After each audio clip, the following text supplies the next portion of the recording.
Good morning student. நம்ம இன்றைக்கி டைமென்ஷனிங்கில் இன்னொரு பிக் கொஸ்டினை பார்க்க போகிறோம். வாங்க சம்முக்கு போவோம். சம்மு என்ன அப்படின்னோன்னா ஆங்கிலத்தில்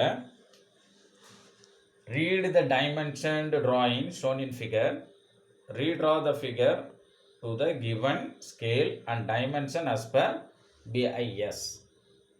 தமிழில் படத்தில் கொடுக்கப்பட்டுள்ள வரைபடத்தினை கேட்கப்பட்டுள்ள அளவிற்கேற்ப BIS வரைமுறைப்படி மீண்டும் வரைக. நம்ம ஏற்கனவே பார்த்தது தான், வழக்கமாக நான் சொல்கிறது தான். சம்ம ஸ்டார்ட் பண்ணுறதுக்கு முன்னாடி இந்த டிராயிங்கில் என்னென்ன டைமென்ஷன்லாம் தவறாக கொடுத்துருக்காங்களோ அதை பாருங்கள். அடுத்தது இந்த டிராயிங்கை எப்படி வரையணுங்கிறத பிளான் பண்ணி அதுக்கு தகுந்தாப்புல வரைங்க அப்படிங்கிறது தான் இதனுடைய ப்ரொசீஜர். அப்போ இந்த டிராயிங்கில் என்னென்ன டைமென்ஷன்லாம் தப்பாக இருக்குது அப்படிங்கிறத நீங்கள் பார்த்துட்டு அதை என்ன பண்ணுங்க அப்படின்னோன்னா பென்சிலில் நீங்களாக ஒரு நம்பர் பண்ணிக்கோங்க, 1 2 3 4ன்னு. அப்போ நீங்கள் ஆன்சரை வரைகிறதுக்கு ஈஸியாக இருக்கும்.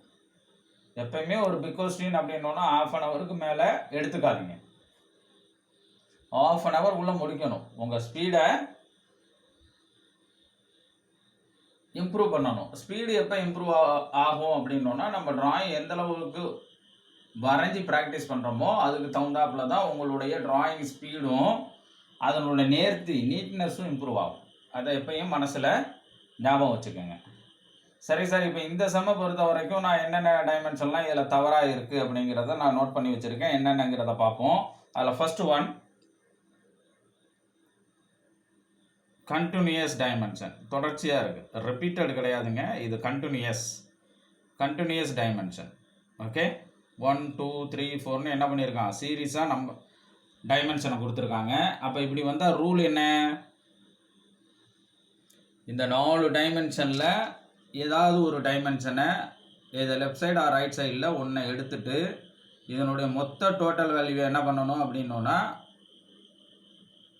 இதுக்கு பின்னாடி ஒரு டைமென்ஷன் பண்ணி அதனுடைய மொத்த வேல்யூ எழுதணும். இது இந்த ஆன்சரில் பார்த்தீங்கன்னா புரியும். பாருங்கள், 1 2 3 4 இந்த 4th டைமென்ஷனை நான் என்ன பண்ணிட்டேன், கட் பண்ணிட்டேன். அதுக்கு பதிலாக என்ன பண்ணுறேன் அப்படின்னோன்னா டோட்டலாக இதனோட வேல்யூவை 126ன்னு எழுதிட்டேன். அப்போ இது எவ்வளவு, அப்போ 126 மைனஸ் 86 ஆட்டோமேட்டிக்காக இங்கே இது எவ்வளோன்னு வந்துடும், 40ன்னு வந்துடும். இது ஒரு டைமென்ஷன் ரூல். என்ன, தொடர்ச்சியாக டைமென்ஷன் வருதுன்னா அதில் ஏதாவது ஒரு டைமென்ஷனை எடுத்துட்டு அதனோட மொத்த மதிப்பை என்ன பண்ணணும்னா அதற்கு பின்னால் டைமென்ஷன் பண்ணணும். அப்போ இதுதான் என்ன சார் அப்படின்னோன்னா ஃபர்ஸ்ட் ஒன். அடுத்தது செகண்ட் ஒன் பார்ப்போம் வாங்க. இங்கே பிளாட் பண்ணியிருக்கேன். அதை பார்த்ததுமே உங்களுக்கு ஞாபகம் வரணும், இது செமி சர்க்கிள், சென்ட்ரல் லைன் இல்லை. அதுதான் முதல்ல எழுதுங்க, central line. And dimensioned outside, அதாவது என்னென்னா இந்த டைமென்ஷனை வெளிப்புறமாக பண்ணுங்க அப்படிங்கிறத மென்ஷன் பண்ணியிருக்கேன். ஓகே, அப்போ இது செகண்ட் ஒன். தென் அடுத்தது தேர்ட் ஒன் பாருங்கள். இங்கே டயா 80, இது ஆக்சுவலாக என்ன சார் அப்படின்னோன்னா ரேடியஸ். ஏன்னா எப்பயுமே ஒரு சர்க்கிள் ஃபுல்லாக பண்ணால் தான் என்ன சார் அப்படின்னோன்னா டைமென்ஷன் அந்த சர்க்கிளினுடைய 2 எண்டையும் தொட்டுக்கிட்டு 2 ஆரோ இருக்கிறாப்புல வந்து லீடர் லைனில் வரைஞ்சோன்னா அதுதான் டயாமீட்டருக்கான சிம்பிள். ரைட்டுங்களா? இப்போ இவன் பண்ணியிருக்கிறது ரேடியஸ், இதாட்டம் பண்ணியிருக்கிறான். ரைட்டுங்களா? இன்னும் ஒரு விஷயம், நான் உங்களுக்கு போன லெக்சரில் ஒரு கரெக்ஷன் என்ன சார் அப்படின்னோன்னா, ஆக்சுவலாக போன லெக்சரில் என்ன சார் அப்படின்னோன்னா இது மாதிரி தான். என்ன அப்படின்னோன்னா ஆக்சுவலாக அது செமி சர்க்கிள் இல்லைங்க, ஃபுல் சர்க்கிளில் ரேடியஸ் அப்படின்ற ஒரு வேல்யூ கொடுத்துருந்தாங்க. நான் அதை என்ன பண்ணியிருந்தேன் அப்படின்னோன்னா ஒரு பாதி இது லீடர் லைன் வந்து சென்ட்ரல்லேருந்து ஆரம்பித்து ஒரு எண்டை மட்டும் டச் பண்ணிவிட்டு ரேடியஸ் அப்படின்ட்டு போட்டு முடிச்சிருப்பேன். ஆக்சுவலாக அதில் ஒரு கரெக்ஷன் என்ன அப்படின்னோன்னா, டயாமீட்டர், அதாவது ஒரு வட்ட வடிவில் வருது அப்படின்னோன்னா, ஒரு வட்டத்தை நீங்கள் டைமென்ஷன் பண்ணுறப்ப கம்பல்சரி டயாமீட்டரில் தான் பண்ணணும். இதை ஞாபகம் வச்சுக்கோங்க. அது ஒரு திருத்தம். போன லெக்சர்லலாம் நான் அதை உங்களுக்கு சொல்லாமல் விட்டுட்டேன். இதை ஞாபகம் வச்சுக்கோங்க. எப்பயுமே ஒரு சர்க்கிளில் டைமென்ஷன் பண்ணுறப்ப டயாமீட்டரில் தான் பண்ணணும், ரேடியஸில் பண்ணக்கூடாது. அப்போ ரேடியஸ் எதெல்லாம் சார் பண்ணணும் அப்படின்னோன்னா, இது மாதிரி செமி சர்க்கிள், ஆர்க்குன்னா சின்னதாக ஒரு ஆர்க் வர்றது, ரைட்டுங்களா? வட்டவில் அப்படின்னு சொல்லுவாங்க. இது மாதிரி வர்றது தான் நீங்கள் ரேடியஸில் பண்ணணும். அது வந்து டயாமீட்டரில் பண்ணக்கூடாது. இங்கே பாருங்கள், இப்போ இது வந்து செமி சர்க்கிள், அரைவட்டம், அது டயாமீட்டர் பண்ணியிருக்கேன், அது தப்பு. அப்போ இது மாதிரி அரைவட்டம், சின்ன ஆர்க்கெலாம் வர்றப்ப ரேடியஸில் பண்ணணும். முழு வட்டம், ஒரு வட்டமானது முழுவதுமாக வர்றப்ப கம்பல்சரி நீங்கள் டயாமீட்டரில் தான் பண்ணணும். இதை நல்லா ஞாபகம் வச்சுக்கோங்க. இந்த ஒரு கரெக்ஷனை நீங்கள் மனசில் வச்சுக்கோங்க. என்ன சொன்னேன் நான்? ஒரு முழு வட்டத்தை டைமென்ஷன் பண்ணுறப்ப டயாமீட்டரில் தான் பண்ணணும், ரேடியஸில் பண்ணக்கூடாது. அதே மாதிரி ஒரு அரைவட்டமோ ஆர்க்கோ இருந்துச்சுன்னா அதை டயாமீட்டரில் பண்ணக்கூடாது, சிம்பிள் ஃபைன்னு வரக்கூடாது, ஒன்லி ரேடியேஷன் தான் பண்ணணும். இதை ஞாபகத்தில் வச்சுக்கோங்க. இதை போன லெக்சரில் நான் உங்களுக்கு சொல்ல விட்டுட்டேன். இந்த ஒரு திருத்தத்தை மனசில் வச்சுக்கிட்டு சம்மா ப்ரொசீட் பண்ணுங்கள், ரைட்டுங்களா? அப்போ இதை பொறுத்த வரைக்கும் இது அரைவட்டம். அரைவட்டத்துக்கு இவன் டயாமீட்டர் போட்டிருக்கான், அது முதல்ல தப்பு. அப்போ அது ரேடியஸ். இது ஆறுன்றாப்பில் வரணும். அப்போ இது டயாமீட்டர் 80 அப்படின்னோன்னா, அப்போ ரேடியஸ் என்னது? அதில் பாதி 40ன்னு இதை நோட் பண்ணிக்கணும். அங்கே பாருங்கள், கரெக்ட் பண்ணி இங்கே ஆன்சரில் போட்டிருக்கோம் பாருங்கள். ஓகே, டயாமீட்ரு 80, இதில் பாதி ரேடியஸ் R40. இது மாதிரி செமி சர்க்கிள் வருது அப்படின்னோன்னா அது ரேடியஸில் தான் டைமென்ஷன் பண்ணணும். இந்த சர்க்கிளை முழு வட்டத்தை என்ன பண்ணியிருக்கோம், டயாமீட்டரில் ஆரமாக இந்த சர்க்கிளினுடைய 2 எண்டையும் டச் பண்ணிட்டு இருக்கிறாப்புல வரைஞ்சி, லீடர் லைன் ஒரு இன்க்ளைண்டாக 30, 45, 60 டிகிரியில் ஒரு இன்க்ளைன் லைனை வரைஞ்சி, ஒரு ஹரிசாண்டல் வரைஞ்சி, டயாமீட்டர் சிம்பிள் 30யோட மென்ஷன் பண்ணியிருக்கோம், ரைட்டுங்களா? இது தேர்ட் ஒன். ஓகே, தென் அதே மாதிரி என்ன சார் அப்படின்னோன்னா, இது உள்ளே எழுதியிருக்கிறாங்க, ஓகேங்களா? சென்ட்ரல் லைன் கம்ப்ளீட் ஆகலை. இதில் இந்த தேர்டு ஒன்றில் என்னென்ன அப்படின்னோன்னா, சென்ட்ரல் லைன் ஒன்று வெர்டிக்கல் தான் இருக்குது, ஹரிசாண்டல் இல்லை, அது ஒரு மிஸ்டேக். அடுத்தது டயாமீட்டர்னு, இது செமி சர்க்கிள், டயாமீட்டர் சிம்பிள் வராது, ஆறுன்னு வரும். ரேடியஸ், அப்போ ரேடியஸ்னால் டயாமீட்டர் 80ன்னா அதில் பாதி 40ன்னு வேல்யூ மாற்றிக்கணும். ஓகே, இதை எப்பயும் மனசில் வச்சுக்கோங்க. அதே மாதிரி இந்த டைமென்ஷனை இந்த சர்க்கிளுக்கு வெளியில் கொண்டு வந்துடுங்க. இதுதான் இதில் உள்ள கரெக்ஷன். ஓகே, தென் அடுத்தது ஃபோர்த் ஒன் பாருங்கள். ஃபோர்த் ஒன் என்ன அப்படிங்கிறது பாருங்கள். இங்கே பண்ணியிருக்கிறோம் என்ன சார் அப்படின்னோன்னா, ஃபோர்த் ஒன் இந்த டயா 30 எப்படி ஹரிசாண்டலாக பண்ணுறது? லீடர் லைனில் பண்ணணும். லீடர் லைனில் டபுள் ஏரோ மார்க், அதாவது இந்த சர்க்கிளுடைய 2 எண்டையும் 2 ஏரோ மார்க் டச் பண்ணியிருக்கணும். லீடர் லைன்கிறது 30, 45, 60 டிகிரியில் ஒரு லைனை வரைஞ்சி ஹரிசாண்டலில் கம்ப்ளீட் பண்ணணும். டயா 30ன்னு எழுதணும். அதை தான் சொல்லியிருக்கோம். Use leader line and dimension out side. Leader லைனை பயன்படுத்தி டயாமீட்டர் சிம்பிளோட டைமென்ஷன் பண்ணுங்கள், அதே மாதிரி உள்ளே இருக்கிறத வெளியில் பண்ணுங்கள் அப்படின்னு சொல்கிறோம். இந்த சம்மை பொறுத்த வரைக்கும் இந்த 4 தவறுகள் தான் டைமென்ஷனை பொறுத்த வரைக்கும் தவறாக பண்ணியிருக்காங்க. இப்போ டைமென்ஷனை நம்ம ஆர்டர் பண்ணியாச்சு. அப்போ ரிமைனிங் இருக்கிறது எல்லாமே சரியாக இருக்குது. அப்போ தவறானதை சரி பண்ணி வரைஞ்சிட்டு சரியாக உள்ளதை கடைசியாக பண்ணிக்கணும். இப்போ டைமென்ஷன் வேலை முடிஞ்சிச்சு, தவறை கண்டுபிடிச்சாச்சு. எந்தெந்த டைமென்ஷன்லாம் தவறாக இருக்கோ அதை கண்டுபிடிச்சாச்சு. அதை நம்ம நம்பர் பென்சில் என்ன பண்ணிட்டோம் அப்படின்னோன்னா மார்க் பண்ணிக்கோங்க. 1, 2, 3, 4ன்னு ஆர்டர் பண்ணிட்டோம். அது உங்கள் விருப்பம், எந்த ஆர்டரில் நீங்கள் எதை முதல்ல கண்டுபிடிக்கிறீங்களோ அதை நீங்கள் ஒன்றுன்னு வச்சுக்கலாம். என்ன மாதிரி தான் ஆர்டர் பண்ணணுங்கிறது ஒன்றும் கம்பல்சரி இல்லை, ரைட்டுங்களா? அடுத்தது நம்ம செய்ய வேண்டியது என்ன சார் அப்படின்னோன்னா, இந்த டிராயிங்கை எப்படி வரைகிறது.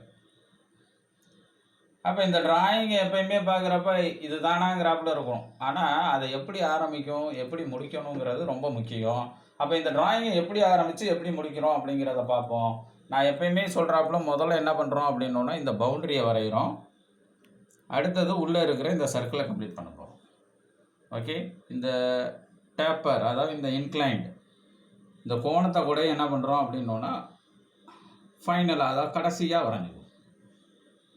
சரி சார், எப்படி ஸ்டார்ட் பண்ணுறேன் அப்படிங்கிறத நான் இந்த கொஸ்டினை வச்சு சொல்கிறேன். என்ன சார் அப்படின்னா, ஒரு ஹரிசாண்டல் லைன் 20, ரிமைனிங் இங்கே வர்றேன், இது எவ்வளவு 40, ஒரு வெர்டிகல் லைன் 40, தென் மறுபடியும் ஒரு ஹரிசாண்டல், இதனோட அளவு எவ்வளவு இங்கே இருக்குது பாருங்கள், எவ்வளவு 20, தென் அடுத்த ஒரு வெர்டிகல், இது எவ்வளவு 20, தென் மறுபடியும் ஒரு ஹரிசாண்டல், இப்போ அது எவ்வளவு,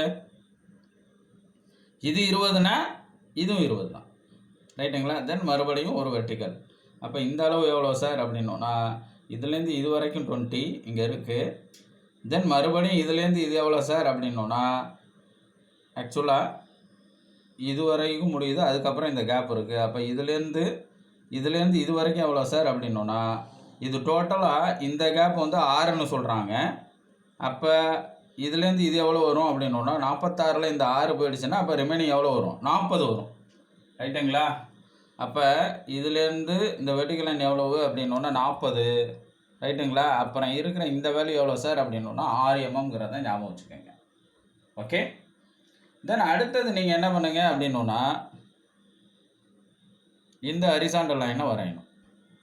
ஓகே, அடுத்தது இந்த இன்க்ளைண்டை வரைய வேண்டாம், வெர்டிகலாக வரைங்க. அதை நான் அந்த ஆன்சரை வச்சு உங்களுக்கு சொல்கிறேன் பாருங்கள். என்ன அடுத்தது பண்ண போகிறோம் அப்படின்னோன்னா, இப்போ இதோட முடிச்சிருந்தோம், இது வந்து ஹரிசாண்டல் வரைகிறேன். வரைஞ்சி என்ன பண்ணுறேன் சார் அப்படின்னோன்னா, இதுக்கு கீழே ஒரு வெர்டிகலை கொண்டு வரேன், இன்க்ளைண்டை கடைசியாக வரைஞ்சிக்கிறேன். இந்த இன்க்ளைண்ட் வருது பாருங்களேன், இதை நம்ம கடைசியாக வரைஞ்சிக்குவோம். நான் இப்போ என்ன பண்ண போகிறேன் அப்படின்னோன்னா, இது ஹரிசாண்டல், தென் அடுத்தது இந்த வெர்டிகல், தென் அப்புறம் இந்த ஹரிசாண்டல், தென் வெர்டிகல், அப்புறம் இந்த ஹரிசாண்டல், தென் இதை முடிச்சுட்டு அப்புறமேல என்ன பண்ண போகிறேன் அப்படின்னோன்னா, இந்த இன்க்ளைன் லைனை வரைய போகிறேன். ஓகே, அப்போ நம்மளுக்கு இந்த வேல்யூ வேணும், ரைட்டுங்களா. அப்போ இந்த வேல்யூ என்ன சார் அப்படின்னோன்னா, அது எப்படி கண்டுபிடிக்கிறது அப்படின்னோன்னா, நம்மளுக்கு கொடுத்துருக்குறது இந்த மதிப்பை தான் கொடுத்துருக்காங்க, எவ்வளவு 80. அப்போ இதுலேருந்து இது எவ்வளோ சார், இதுலேருந்து இது எவ்வளோ சார் அப்படின்னோன்னா, அப்போ மேலே பார்க்கணும், டோட்டலாக பாருங்கள், இது எவ்வளவு, இது ரேடியஸ் 40, இதுலேருந்து இது இப்படி பார்க்குறப்ப இது ரேடியஸாக வரும், இது ஃபுல்லாக பார்க்குறப்ப டயாமீட்டர் விட்டம், இதில் பாதியாக பார்க்குறப்ப ரேடியஸ், இது ஃபுல்லாக பார்த்தோன்னா விட்டம், ரைட்டுங்களா. அப்போ இது ரேடியஸ் ஒரு பாதி 40னா இது முழுசும் எவ்வளோ வரும் 80, தென் இது ஒரு 20, அப்போ இது 20னா இதுவும் 20 தான். அப்போ 80 20 + 20 எவ்வளவு 120. அப்போ இதில் 80 சென்டராக போயிடுச்சுன்னா அப்போ இது எவ்வளவு சார், அதே வேல்யூ தான் 20, இதுலேருந்து இது எவ்வளவு 20. அப்போ என்ன பண்ணுங்க அப்படின்னோன்னா, இதுலேருந்து ஒரு ஹரிசாண்டல் லைன் 20 mm வரைக்கும் வரைஞ்சிட்டு, தென் மறுபடியும் என்ன பண்ணுறீங்க அப்படின்னோன்னா, ஒரு வெர்டிகல் லைன், இந்த வெர்டிகல் லைன் எவ்வளோ வரணும், அதுக்கு வேல்யூ இங்கே கொடுத்துருக்காம பாருங்க, எவ்வளவு 6 mm. ஓகேங்களா, 6 mmக்கு ஒரு வெர்டிகல் லைன் வரைங்க, மறுபடியும் ஹரிசாண்டல், இது எவ்வளோ சார் அப்படின்னோன்னா 80, தென் மறுபடியும் ஒரு வெர்டிகல், அது எவ்வளோ சார் அப்படின்னோன்னா ஃபர்தர் இந்த 6 mm, தென் அடுத்தது ஒரு ஹரிசாண்டல், அது எவ்வளவு, அப்போ இது 20னா இதுவும் 20 தான், ரைட்டுங்களா. வரைஞ்சிட்டு என்ன பண்ணுறோம் அப்படின்னோன்னா, சேம் ஒரு வெர்டிகல் லைன் 20 mm ஹைட். அடுத்து என்ன பண்ணுறேன் சார் அப்படின்னோன்னா, இதுலேருந்து ஒரு சென்ட்ரல் லைன், இந்த சென்ட்ரல் லைனுடைய வெர்டிகல் சென்ட்ரல் லைனோட அளவு எவ்வளவு R40, இதுதான் 40. அப்போ இதுலேருந்து இது வரைக்கும், சென்ட்ரல்லேருந்து இதுலேருந்து இது வரைக்கும் 40, அப்போ இது ஒரு 40னா இதுலேருந்து அடுத்தது எவ்வளோ இருக்கும், இன்னொரு 40, அப்போ டோட்டலாக இது எவ்வளவு 80. எப்பயுமே அரை வட்டத்தில் இப்படி பார்க்குறப்ப ஆரம் விட்டம்னு பார்க்குறப்ப இது 2 மடங்கு, அப்போ இதுதான் விட்டம், அப்போ இது 40 ரேடியஸ்னால் இது தான் 40, அப்போ இது அப்படிங்கிறப்ப எவ்வளோ சார் அப்படின்னோன்னா, இதுலேருந்து இது 40 இந்த சென்டர் வரைக்கும், இதுலேருந்து இது இன்னொரு 40, டோட்டலாக இப்படி பார்க்குறப்ப எவ்வளோ வரும் 80, ரைட்டுங்களா. அப்போ இந்த 80 mmக்கு ஒரு வெர்டிகல் சென்டர் லைனை வரைஞ்சிக்கோங்க. தென் அடுத்தது இது எவ்வளோ சார் இது வரணும் அப்படின்னோன்னா, எவ்வளோ வரணும் நல்லா ஞாபகம் வைங்க. எவ்வளோ வரும்? ஓகே, அதை நீங்கள் ரொம்ப யோசிக்க வேண்டிய அவசியம் இல்லை. அப்போ இது 20னா அப்போ இதுவும் எவ்வளோ சார் அப்படின்னோன்னா 20. அப்போ பாருங்கள், இது ஒரு 20, இது ஒரு 80, இது ஒரு 20. டோட்டலாக எவ்வளவு? 20 ஒரு 80 எவ்வளவு? 100. 100 ஒரு 20, 120. இது ஒரு 6 எவ்வளவு? 126. இதே அளவு வந்துருச்சுங்களா? இதே 126, இந்த சைடும் 126 வந்துருச்சு. அப்போ நம்ம வரைஞ்சது சரியான அளவில் இருக்குது. தென் அடுத்து என்ன சார் அப்படின்னோன்னா, இதுலேருந்து அடுத்த ஒரு ஹரிசாண்டல் லைன் வரைகிறேன். அது எவ்வளவு? இது 20னா, இந்த சைடு இது 20னா, அப்போ இதுலேருந்து இதுவும் எவ்வளோதான்? 20. இங்கே நம்ம சென்ட்ரல் லைன் வரைஞ்சாப்புல அடுத்து இங்கே என்ன பண்ணுறோம் அப்படின்னோன்னா, அப்போ ரேடியஸ் இப்படி பார்க்குறப்ப இதுலேருந்து இது 40, அப்போ இது 40, இது ஒரு 40, அப்போ எவ்வளோ? 80. இதுலேருந்து ஒரு 80 mm ஒரு சென்ட்ரல் லைன். இது ஆல்ரெடி இங்கேருந்து தான் ஸ்டார்ட் பண்ணியிருக்கோம். அப்போ இது ஃபுல்லாக முடிச்சாச்சு. இப்போ நம்ம அடுத்தது செய்ய வேண்டியது என்ன சார் அப்படின்னோன்னா, இந்த சென்ட்ரல் லைன் ஹரிசாண்டல் வரைஞ்சிருக்கோம், இதில் ஒரு வெர்டிக்கல் சென்ட்ரல் லைன், இதில் வெர்டிக்கல் வரைஞ்சிருக்கோம், இதில் ஒரு ஹரிசாண்டல் சென்ட்ரல் லைன், இந்த ஒரு அரை வட்டம், இந்த ஒரு அரை வட்டம், அப்புறம் இதில் ஒரு சென்ட்ரல் லைனை வரைஞ்சி இந்த சர்க்கிளை வரைஞ்சோன்னா நம்மளுக்கு டிராயிங் ஓவர். ரைட்டுங்களா? அப்போ இதில் ஹரிசாண்டல் சென்ட்ரல் லைன் வரைஞ்சாச்சு. இப்போ இதுக்கு வெர்டிக்கல் சென்ட்ரல் லைன் வரணும். அப்போ வெர்டிக்கல் சென்ட்ரல் லைன் எவ்வளோ வரும்? இது டோட்டலாக எவ்வளோ சார் அப்படின்னோன்னா 120. இதுலேருந்து இது எவ்வளவு? 120. ரைட்டுங்களா? அப்போ இதில் பாதி 60ல் இருக்கும். ரைட்டுங்களா? என்ன சொல்கிறேன்னா, இல்லைன்னா இப்படி ஞாபகம் வச்சுங்க. இதுலேருந்து இது 20, இதுலேருந்து இது 20. அப்போ இதுலேருந்து இந்த சென்டர் எவ்வளோ இருக்கும்? 40. ஏன்னா இதுலேருந்து இது வரைக்கும் ரேடியஸ், இதுலேருந்து இது வரைக்கும் ஃபுல்லாக பார்த்தீங்கன்னா தான் விட்டோம், டயாமீட்ரு. இதுலேருந்து இது அப்படிங்கிறப்ப ரேடியஸ், இதுலேருந்து இதுவும் ரேடியஸ் தான்.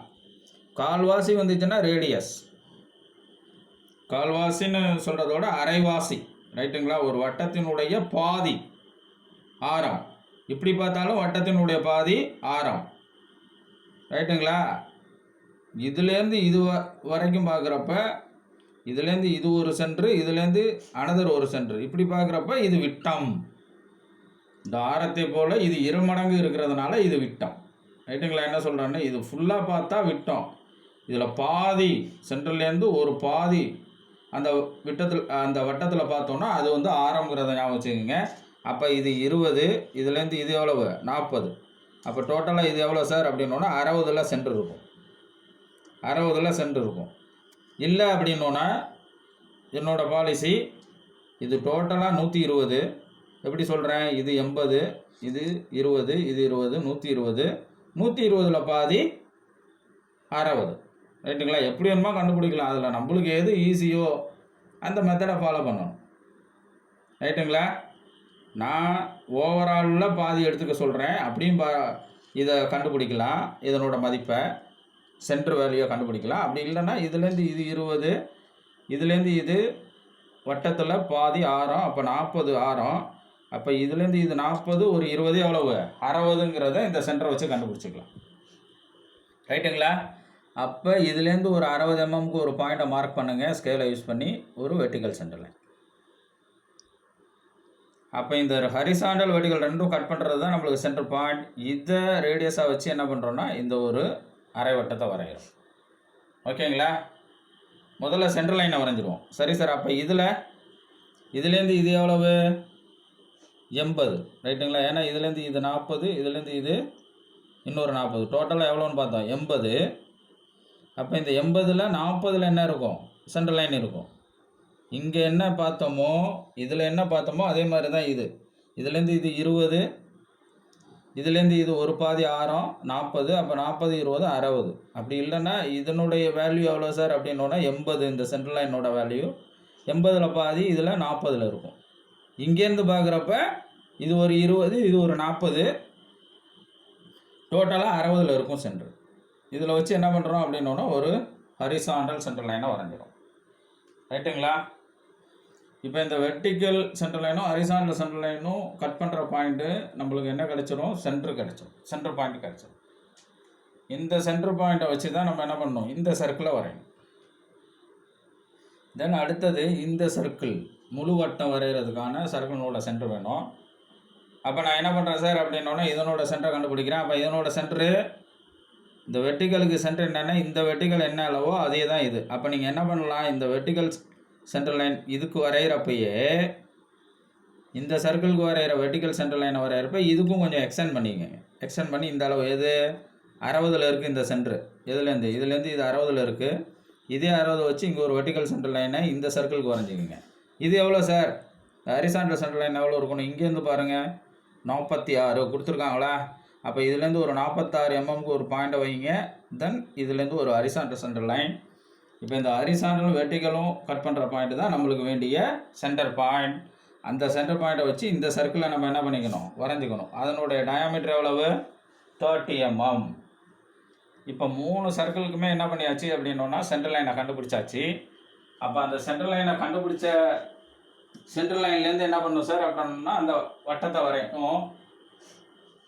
அப்போ இது எவ்வளோ சார் அப்படின்னோன்னா ஆரம் 40.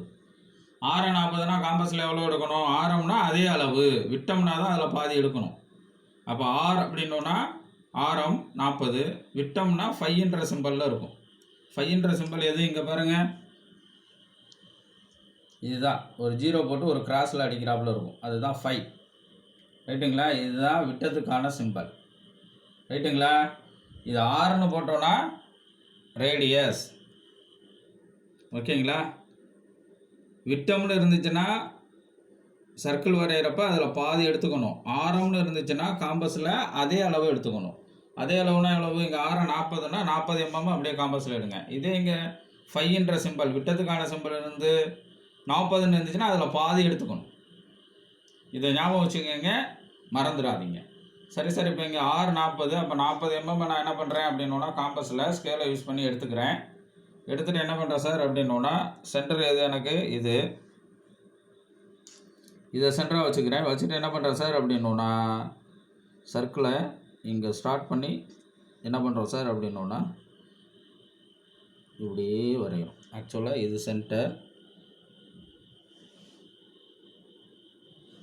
ஓகே. இது சென்டரை வச்சு என்ன பண்ணுறோம் அப்படின்னோன்னா இது சென்டர், இது ஆரம்பம். அப்படி வச்சு இதையும் ஆரம்பம் வைக்கலாம், இல்லை ஆரம்பம் கூட வச்சுக்கலாம். சென்டர் ஆனால் இதுதான் வச்சு என்ன பண்ணுறேன் அப்படின்னோன்னா இப்படி வச்சு ஒரு ஆர்க்கை வரைகிறேன். அப்போ அந்த ஆர்க்கு இங்கே ஆரம்பித்து எங்கே வந்து முடியும், இங்கே முடியும். ரைட்டுங்களா. அப்போ இதுவும் 40 தான், இதுவும் எவ்வளோ தான், இந்த சர்க்கிளினுடைய ஆரம்பம் எவ்வளோ தான், 40 தான். இதுவும் அரை வட்டம் தான். அப்போ அதுக்கு என்ன பண்ணுறேன் சார் அப்படின்னோன்னா அதே அளவை மாற்றாமல், ஏன்னா காம்பஸில் ஆல்ரெடி 40 எடுத்துருக்கோம், அதே அளவை மாற்றாமல் இதை சென்டராக வச்சுக்கிறேன். இது சென்டராக வச்சுக்கிட்டு என்ன பண்ணுறேன் சார் அப்படின்னோன்னா அப்படியே வச்சு இதை ஸ்டார்டிங்காக வச்சுக்கிறேன். இது ஸ்டார்டிங்காக வச்சுக்கிறேன். ஸ்டார்டிங் எண்டெல்லாம் நம்ம வைக்கிறது தான், ஆனால் சென்டரை மாற்றக்கூடாது. இது சென்டர், இங்கேயும் ஸ்டார்ட் பண்ணி அப்படியே ஆர்க் வரைகிறேன். அப்படியே ஆர்க் வரைஞ்சோம் அப்படின்னோன்னா அந்த ஆர்க் வந்து இங்கே முடியும். ரைட்டுங்களா. அப்படி வரைகிறப்ப நம்மளுக்கு இந்த வட்டம் கிடைச்சிடும். தென் அடுத்தது என்ன சார் அப்படின்னோன்னா இந்த சர்க்கிள் வரையணும். சர்க்கிளினுடைய டயாமீட்டர் எவ்வளவு, 30. அப்போ இங்கே கொடுத்துருக்கிறது டயாமீட்டருக்கான சிம்பிள், நல்லா ஞாபகம் வச்சுக்கோங்க. ஓகே. அப்போ டயாமீட்டருக்கான சிம்பிள், டயாமீட்டர் எவ்வளவு, 30.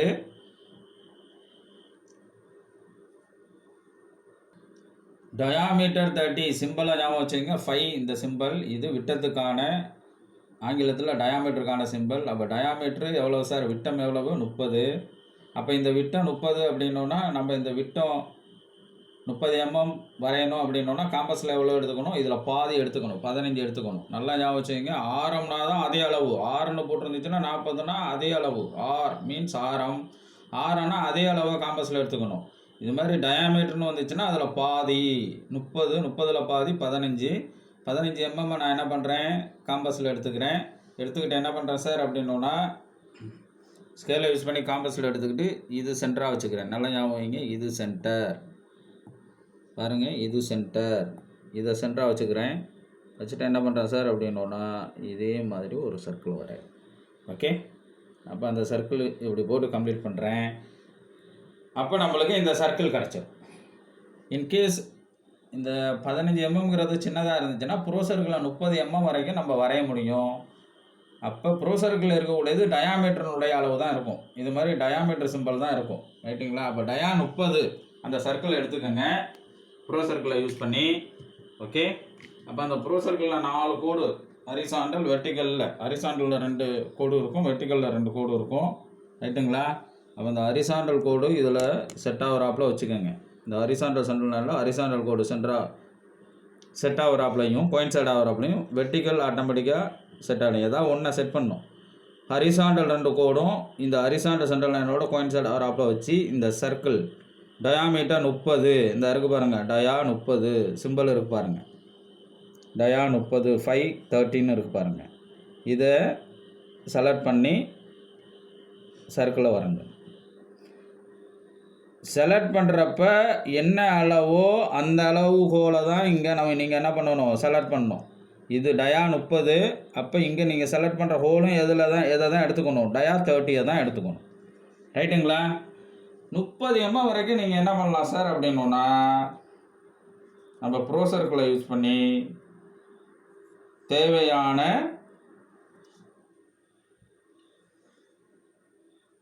வட்டத்தை வரைய முடியும். ஓகே, 30 எம்எம்முக்கு மேலே போயிடுச்சுன்னா விட்டோம். அதுக்கு மேலே நம்மளால் ப்ரோ சர்க்கிளை யூஸ் பண்ணி வரைய முடியாது, காம்பஸை யூஸ் பண்ணி தான் வரைய முடியும். ஏன் ப்ரோ சர்க்கிள் நம்மளுக்கு அப்படின்னா, சின்ன அளவை நம்ம காம்பஸில் வரைகிறதுக்கு, சின்ன அளவினான வட்டங்களை நம்ம காம்பஸில் வரைகிறதுக்கு சிரமமாக இருக்கும். அதனால தான் நம்ம ப்ரோ சர்க்கிளை யூஸ் பண்ணுறோம். பெரிய அளவு வர்றப்போ நீங்கள் காம்பஸ் எடுத்து வரைஞ்சிடலாம். ஓகே, அப்போ சின்ன அளவு அப்படின்னா 1 எம்எம் டயாவிலேருந்து 1 எம்எம்னா பாருங்கள் எவ்வளோ சின்ன ஒரு வட்டம் அப்படிங்கிறத பாருங்கள். 1 எம்எம் டயா, அப்போ அதில் ஆரம் 0.5 எம்எம் எடுத்து நீங்கள் சர்க்கிளை வரையணும்னா அது சாத்தியங்களா காம்பஸில் வரைய முடியாது. அப்போ 1 எம்எம் டயாவிலேருந்து அப் டு 30 எம்எம் டயா வரைக்கும் 30 எம்எம்